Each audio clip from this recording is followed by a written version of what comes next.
940 marks میرے آئے تھے. تو ایک دن میرا آیا ہے, میں نے ایسے ہی کر دیا کہ چلو ڈی وی ایم میں بھی اپلائی کر دیتے ہیں. لیکن میں نے ساتھ ہی گورنمنٹ کالج تھا, وہاں پہ میں نے اپلائی کیا انگلش لٹریچر میں. تو ان دونوں کا ایک ہی دن پہ رزلٹ آیا اور الحمدللہ میرا دونوں میں نام آ گیا تھا.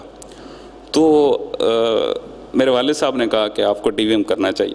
میں نے بہت رزسٹ کیا کہ میرا یہ فیلڈ نہیں ہے, اور میں اس طرح کا, میری جو سائنس تھی وہ ایف ایس سی تک ختم ہو گئی ہے. میں ابھی وہ کرنا چاہ رہا ہوں جو مجھے اچھا لگتا ہے, مجھے خود سیٹسفائی کرتا ہے, نہ کہ میں کسی کو دیکھ کے چلوں. میں اگر ڈاکٹر نہیں بن پایا تو اس میں کوئی ایسی بڑی بات نہیں ہے, میں فیل نہیں ہو چکا, یہ ایک زندگی کا سٹیپ تھا, اگر وہ نہیں ہوا تو ہمیں دوسری طرف چلنا چاہیے. تو وہاں سے انہوں نے مجھے رجسٹ کیا, مجھے ڈی وی ایم ہی کرنا پڑا. اور لیکن ڈی وی ایم کے بعد جو ایک سٹوری ہے وہ بھی ایک ڈیفرنٹ ہے. اس وقت عمار سلیم جو ہے وہ کہاں پہ کھڑے ہیں اگر معاشرتی لحاظ سے دیکھا جائے, اپنی تعلیم کے لحاظ سے, اپنے فیوچر کے لحاظ سے, اس وقت عمار سلیم کہاں پہ ہیں؟ میں سمجھتا ہوں کہ انسان کے پاس ایک عزت ہوتی ہے, ایک شہرت ہوتی ہے, اور ایک دولت ہوتی ہے. یہ 3 ایلیمنٹ ہیں جو چیزیں جو ہے انسان کو ڈیفائن کرتے ہیں. میں سمجھتا ہوں کہ یہ تینوں چیزیں مجھے بہت ایک ایسی ایج پہ مل گئی ہیں جو بہت کم لوگ ایکسپیکٹ کرتے ہیں. میں اس چیز کو یہ فیل کرتا ہوں. میرے پاس پیسے بھی ہیں الحمدللہ, میں ایز اے فری لانسر بھی, آپ کو شاید میں نے بتایا نہ ہو, میں نے فری لانسنگ بھی سٹارٹ کی ہے, وہ بھی کام کر رہا ہوں. ساتھ ساتھ جو یہ رائٹنگ کی وجہ سے مجھے عزت ملی ہے الحمدللہ, یہ میں ایکسپیکٹ ہی نہیں کر رہا تھا. اب بھی اس عزت کا مجھ پہ میں سمجھتا ہوں کہ بہت زیادہ پریشر ہے. ابھی میں نے ڈیلیور کرنا ہے, ابھی میں نے ایک ایسے مقام پہ میں سمجھتا ہوں کہ مجھے پہنچنا ہے, ابھی میرا ادھورا سفر ہے. تو میں چاہتا ہوں کہ میرا مستقبل جو ہے, میں یہ نہیں چاہتا کہ میں کوئی بہت بڑا انسان بن جاؤں, لیکن میں یہ ضرور چاہتا ہوں کہ میں ایسا انسان ضرور بنوں جس کی وجہ سے دوسروں کی زندگی پر امپیکٹ پڑے. ماشاءاللہ سے آپ ایک اچھے قلم نگار ہیں, آرٹیکل لکھتے ہیں. جب آپ نے پہلا سٹارٹنگ کی, فرسٹ آرٹیکل کس ٹاپک پہ لکھا اور کیا لکھا, اس کا کچھ تھوڑا سا خلاصہ, کون سا ایشو تھا, کہ کون سا ٹاپک تھا, اور اس آرٹیکل میں اور عمار سلیم صاحب نے جو لیٹسٹ لاسٹ آرٹیکل لکھا ہے اس میں کتنا ڈیفرنس ہے؟ پہلا آرٹیکل میرا دہشت گردی پہ میں نے لکھا تھا, اور 2015 میں کی بات ہے یہ. اس وقت جو میں نے لکھا تھا وہ میرے سارے ایموشنز کی بیس پہ تھا, جو میرے دل میں آتا تھا وہی میں لکھ دیتا تھا. اسپیسیفک نہیں تھا, مطلب کہ ایک نالج بیسڈ میں اس کو نہیں مانتا.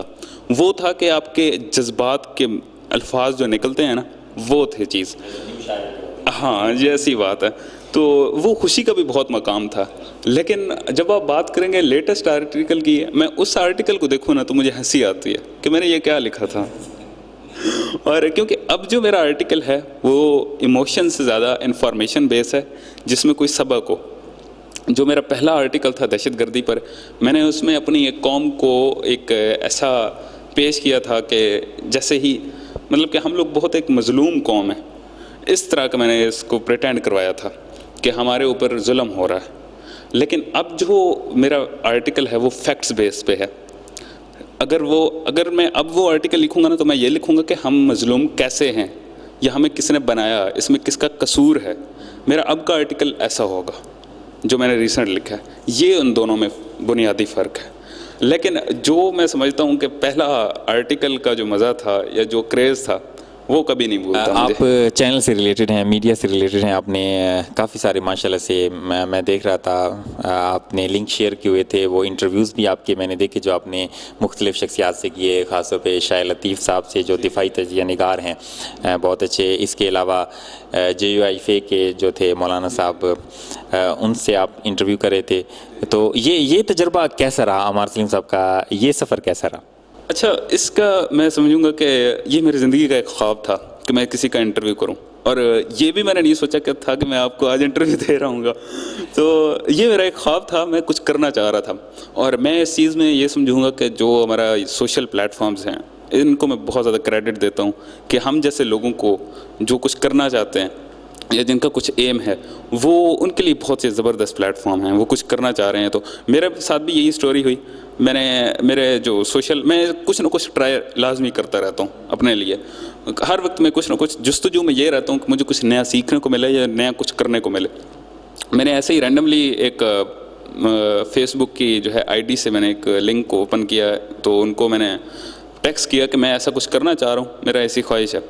تو مجھے اگلے ہی دن ان کا جو ہے آ گیا کہ جی ہمیں ضرورت ہے, آپ اگر کر سکتے ہیں. میں نے کہا کوئی مسئلہ نہیں. لیکن میں اس وقت انتہائی قسم کا سمجھے کہ بزدل آدمی تھا. میری پبلک سپیکنگ اس وقت سٹارٹنگ میں اتنی کوئی بہتر نہیں تھی. میں نے جیسے یہ سنا کہ آپ کے لیے یہ انٹرویو ہے, آپ کرنا چاہیں گے, میں پہلے ڈر گیا کہ یہ کیا چیز ہے, پتہ نہیں ہے, کیونکہ میرا پہلے یہ تھا کہ صرف میں رائٹنگ تک محدود تھا. میں پبلک سپیکنگ اس وقت میں نے سٹارٹ نہیں کی تھی. تو جب یہ سنا تو ایک طرف خوش بھی تھا, ایک طرف نروس بھی تھا. تو شاہد لطیف صاحب کا میں نے پہلا انٹرویو کیا تھا, اور مجھے نہیں یقین تھا کہ وہ اتنا وائرل ہوگا. اس کے اوپر 1,20,000 ویورز بھی آئیں. تو وہ وہاں سے مجھے بہت سیکھنے کو ملا. وہ دن بھی مجھے نہیں بھولتا.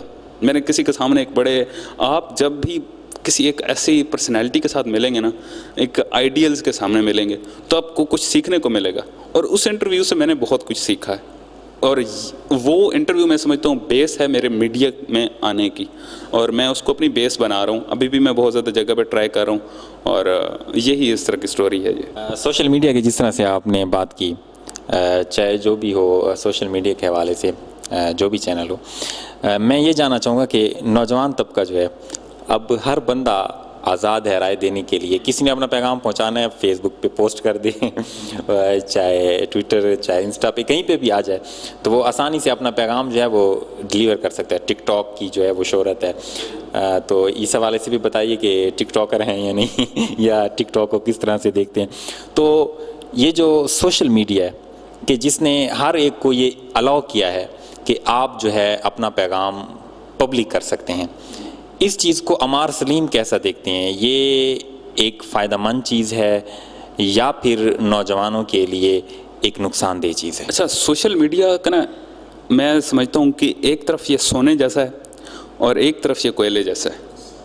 سونے جیسا ان کے لیے ہے جو کچھ اپنے آپ کو ڈیلیور کرنا چاہ رہے ہیں, جو کچھ اپنے آپ کو دکھانا چاہ رہے ہیں کہ یار ان میں کچھ ہے, جب وہ کچھ کرنا چاہ رہے ہیں.